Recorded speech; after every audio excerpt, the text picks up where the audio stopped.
సిద్ధి వేలాయుధన ఆశ్రలైన ప్రేక్షకులకు స్వాగతం.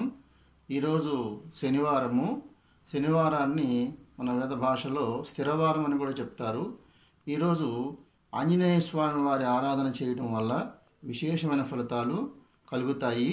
అదేవిధంగా శ్రీ వెంకటేశ్వర స్వామి వారి యొక్క ఆరాధన కూడా చేయటం వల్ల మంచి ఫలితాలు పొందుతారు. అయితే ఈరోజు వాటిని ఎలా చేస్తే ఎలాంటి ఫలితాలు ఉంటాయి, ఏ విధంగా పూజ చేస్తే ఎలాంటి ఫలితాలు ఉంటాయి అనేది మీకు తెలియజేస్తాను. ఆంజనేయ స్వామి వారికి తమలపాకులతో తమలపాకు పూజ చేస్తే స్వామివారికి చాలా మీరు అనుకున్న కార్యసిద్ధి కలుగుతుంది. అదేవిధంగా సింధూర అర్చన, గంగా సింధూరం అంటారు. గంగా సింధూరంతో కూడా ఆంజనేయ స్వామి వారికి అర్చన చేయటం వల్ల చాలా మీకు యోగాలన్నీ కూడా కలిగి సిద్ధిస్తాయి.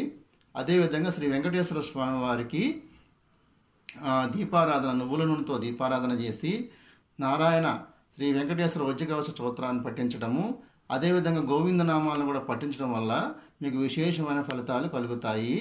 అదేవిధంగా శ్రీ వెంకటేశ్వర అష్టోత్తర శతనామావళి చేయడం కూడా మీరు మంచి ఫలితాలు పొందుతారు.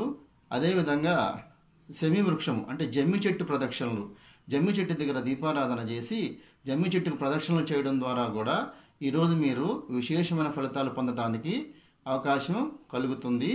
అదేవిధంగా సుందరకాండ పారాయణము, ఇవాళ ఆంజనేయ స్వామి వారి గురించి అవటానికి కారణం ఏంటంటే సుందరకాండ పారాయణం చేయటం కూడా విశేషమైన ఫలితాలు కలుగుతాయి. సుందరకాండ అంటే ఆంజనేయ స్వామి వారు పుట్టినప్పుడు ఆయన చాలా అందంగా ఉన్నాడట. అంజనాదేవి వారు ఆయనకి సుందరుడు అని పేరు పెట్టుకున్నారు. కాబట్టి దానికి సుందరకాండ అనేటువంటి పేరు కలగటం జరిగింది. సుందరకాండలో కావ్యవచనంలో మొదటి 5 సర్గలు కూడా స్వామివారి గురించే ఉండటము విశేషము.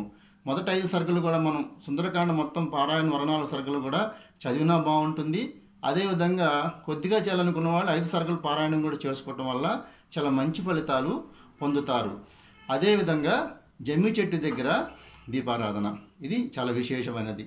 ఎవరైతే జాతకంలో శని దశ, శని మహర్దశ, అంతర్దశ, ఎలినాడు శని, అర్ధాష్టమ శని, అష్టమ శని బాధలు పడుతున్నారో వాళ్ళందరూ కూడా శమి వృక్షానికి నువ్వుల నూనెతో దీపారాధన చేసి మన జమ్మి చెట్టు దగ్గర దీపారాధన చేయడం వల్ల విశేషమైన ఫలితాలు పొందుతారు.